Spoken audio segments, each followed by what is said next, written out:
Halo guys, balik lagi dengan gue Ricky Bogar dalam channel podcast Ngobrol Hukum. Dan gue Parves. Oke guys, selamat datang di episode 12. Mungkin untuk awal-awal kita mengucapin selamat tahun baru dulu ya, Ves ya. Iya. Selamat tahun baru 2023 untuk teman-teman pendengar. Semoga di tahun yang ini selalu diberi kesehatan dan tidak kekurangan suatu apapun ya, Ves ya. Dan 2023 semoga menjadi tahun yang lebih baik ya buat kita semua. Amin. Ini pada episode 12 ini kita kedatangan teman ya, Ves ya. Kedatangan narasumber. Iya, jadi kebetulan narasumber perdana kita ya. Betul, di channel kita. Ini teman-teman, ini dengan narasumber kita, ini sahabat baik gua dengan Vico Santosa. Halo Vic, apa kabar Vic? Baik. Thank you udah datang. Terima kasih udah diundang. Thank you udah datang ke acara podcast Ngobrol Hukum. Pada episode 12 ini kita mau bahas apa nih, Ves? Ya, pada episode 12 ini kita sedang membahas terkait dengan hak cipta dan teknologi. Judulnya adalah AI. Perkembangannya kemana hukum harus mengakomodir. Jadi dalam episode kali ini kita akan membahas mengenai AI. Nah, tapi sebelumnya apa itu AI? Mungkin teman kita Vico yang akan menjelaskan. Iya, lu kan kerjanya di bidang kreatif industri nih, Vic, ya kan? Ya. Kemarin kan sempet rame, gue juga main Twitter kemarin. Lagi di Twitter itu di sosial media lagi bahas mengenai AI ya teman-teman, atau artificial intelligence atau kecerdasan buatan ya. Jadi kemarin di sosial media Twitter lagi rame. Khususnya untuk orang-orang luar negeri, mereka lagi bikin hashtag ke tagar say no to AI ya. Betul. Nah mungkin dari lu bisa jelasin dulu nggak Vic ke teman-teman pendengar kira-kira tuh AI itu sebenarnya apa sih sekarang? Jadi AI itu kan tadi kayak udah bilang kecerdasan buatan. Yes. Itu dia sebenarnya gampangnya itu dia adalah sebuah software program yang punya kapabilitas untuk belajar. Jadi kan intelijensi itu definisinya kan decision making, perceptive, bla bla bla begitu kan. Nah AI ini bisa dia capable buat ngelakuin hal itu. Bedanya dengan software biasa, kalau software biasa itu kita harus siapin algoritma atau step-stepnya tuh. Jadi software biasa tuh langkahnya tuh step by step. Misal bangun dari tidur, buka mata, angkat kaki, buka selimut gitu kan. Kalau ini dia bisa langsung ini kayak gini, outputnya harus kayak gini. Jadi dia dilatih. Lebih terprogram ya? Bukan lebih terprogram, dia lebih bisa kita kasih hasilnya kayak gini, inputnya kayak gini, gimana caranya outputnya kayak gini, lu ituin sendiri. Itu AI. Nah, jadi sekarang masalahnya itu dia kan perlu data untuk training nih.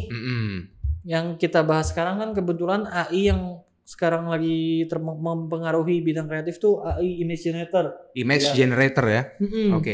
Itu contohnya kayak Midjourney, Stable Diffusion, DALL-E 2, itu contoh softwarenya.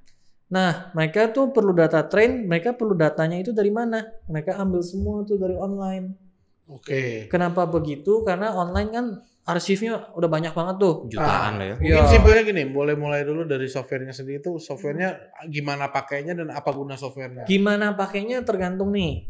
Tapi rata-rata mungkin dikasih gambaran umum gimana dari cara login, penggunaannya apa, dan digunakan untuk apa gitu. Kalau cara pakainya tergantung softwarenya. Ada yang kayak Stable Diffusion itu ada yang diimplementasikan ke aplikasi lain. Ada yang langsung aja pakai Discord atau gimana kan. Tapi biasanya itu kita cuma masukin keyword yang kita mau, masukinnya contohnya kayak misalnya bangku, terus gambar modern, terus high resolution kan, 4K, bangkunya di atas air gitu kan.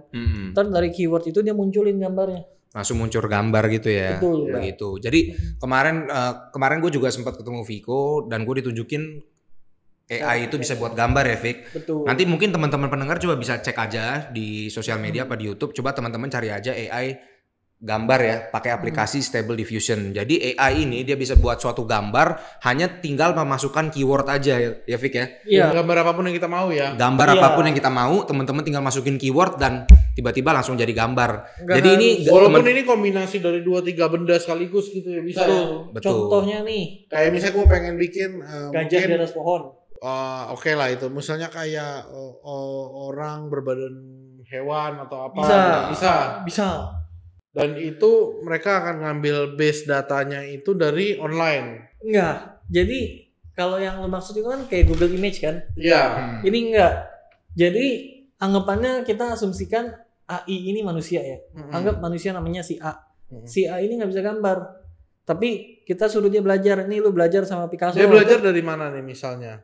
Kalau misalnya kayak gua belajar gambar, contoh Fik, lu coba ngejiplak gambarnya ini nih. Lu kan belum bisa gambar nih. Coba lu jiplak, ya kan? Lama-lama gua ngerti nih. Misal gua disuruh gambar Dragon Ball. Oh, kalau Dragon Ball tuh matanya tajam-tajam, garisnya tebel. Karena jadi lama-lama gua paham. Kurang lebih kayak gitu. Oke. Jadi dia bikin dari nol. Mungkin awalnya kita bahas dulu kali dari segi hukum ya, Ves ya. Jadi kira-kira artificial intelligence itu sebenarnya ada nggak sih di pengaturan hukum Indonesia? Nah, kalau menurut gua udah searching untuk artificial intelligence itu sebenarnya nggak ada dalam pengaturan di peraturan Indonesia ya. Cuman ada dalam di peraturan di Indonesia itu yang kira-kira bisa disamakan dengan artificial intelligence atau kecerdasan buatan. Nah, dalam Undang-Undang ITE dalam pasal satunya yang mengenai definisi itu disebutkan ada yang namanya agent elektronik, Vic.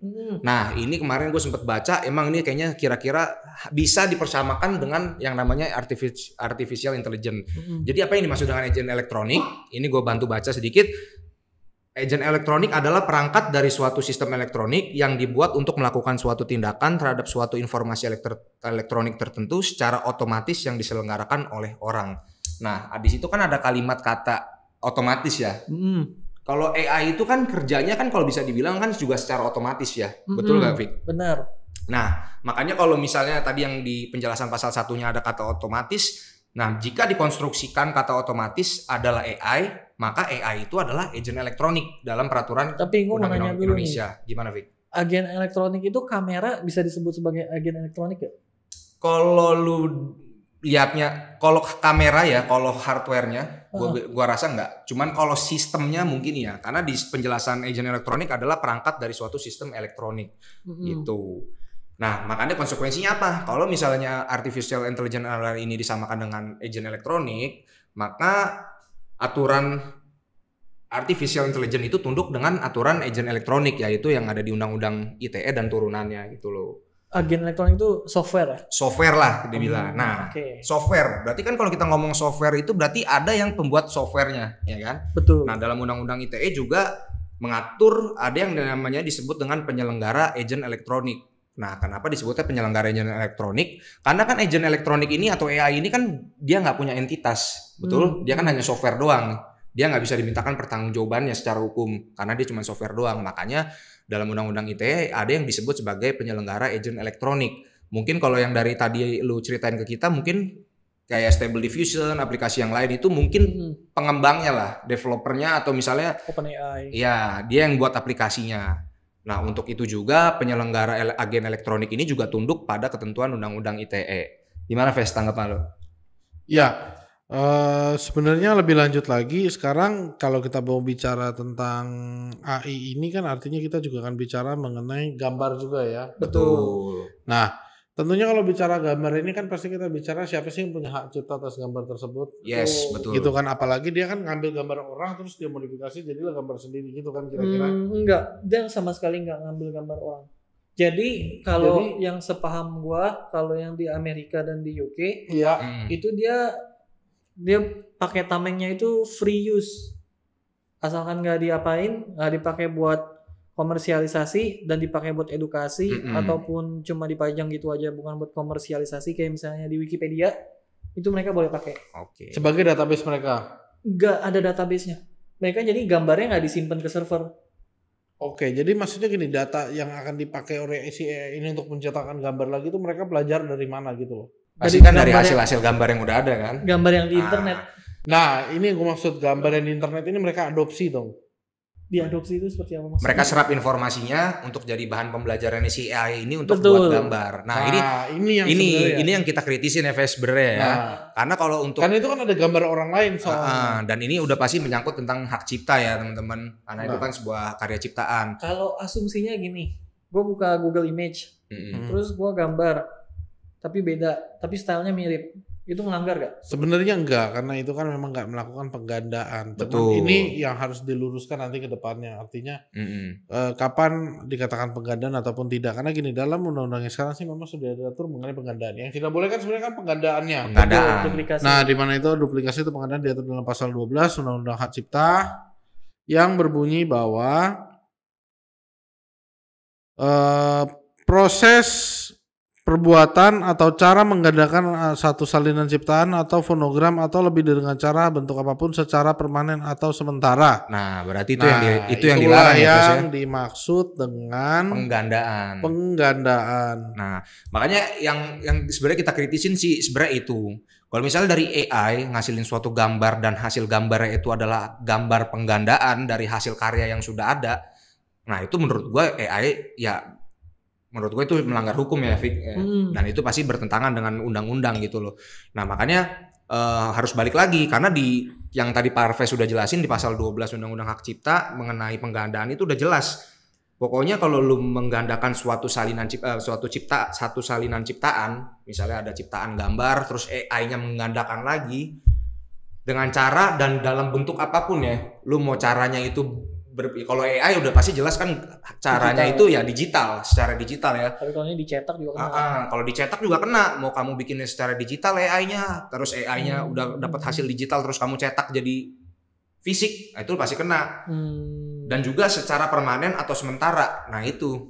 Jadi teman-teman menurut gua sih kalau AI-nya itu ya memenuhi ketentuan dari pasal 12 penggandaan ini ya udah pasti jelas. Ya, dan sebenarnya nanti ke depannya harus lebih ada aturan mainnya lagi. Apa-apa aja sih yang boleh diadopsi dan pembatasan terhadap output yang dihasilkan oleh AI ini seperti apa gitu. Betul.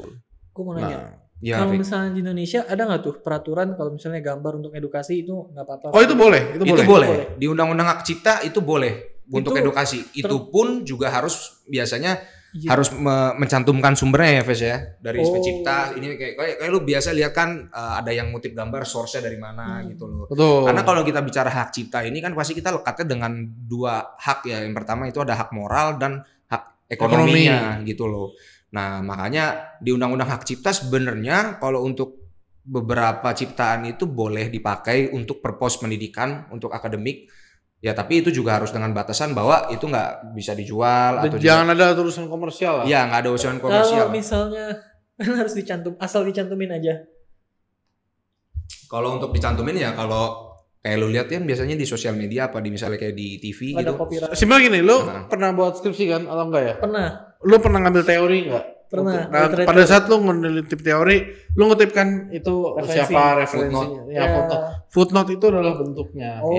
Gitu. Tapi kalau misalnya lu cantumin karya orang gitu kan, source-nya dari sini, tapi tetap lu jual ada nilai materinya, nah itu melanggar. Karena lu nggak dapat izinnya kan. Contoh, lu ngambil buku, terus lu buku orang, lu fotokopi dan jual lagi. Gak boleh. Itu jelas-jelas teman-teman. Karena kalau untuk pendidikan nggak akan seperti itu jalannya.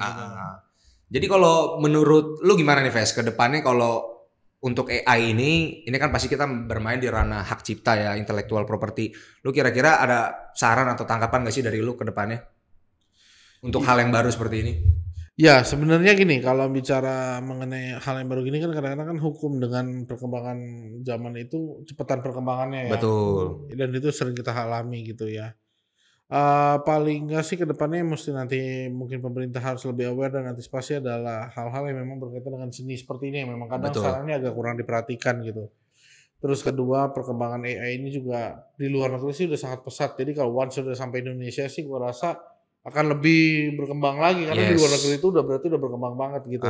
Dan tentunya harus diatur minimal mengenai pembatasan bagi AI ini, artinya ya at least inilah ya penyelenggara agent elektroniknya ini ya minimal harus terdaftar dari mana sumber dia memperolehnya itu harus jelas. Terus bagaimana terhadap pihak yang ternyata datanya digunakan sebagai sumber bagi AI ini untuk menghasilkan gambar baru lagi gitu. Apa dapat royalti atau bagaimana? Yes. Kayak rumah karaoke aja kan, Ves? Sebetulnya seperti itu. Karena kan ya gimana pun itu kan tetap bukan dia nggak ambil sama sekali, dia ambil sebenarnya.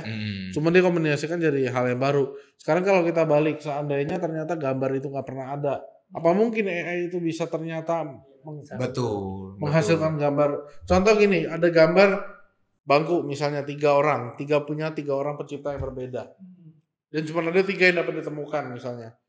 Apakah AI ini ternyata pada saat kita masukkan bangku dia bisa membuat bangku? Belum tentu, nggak akan bisa karena dia kan nggak memperoleh data sama sekali. Betul. Gitu. Dia belajarin data dari yang sudah ada ya. Ya, artinya dia gunakan sebenarnya untuk tujuan komersial gambar-gambar yang telah ada. Jadi logikanya ya tentunya harus ada imbalan juga bagi pencipta. Aku mau nanya lagi. Yes.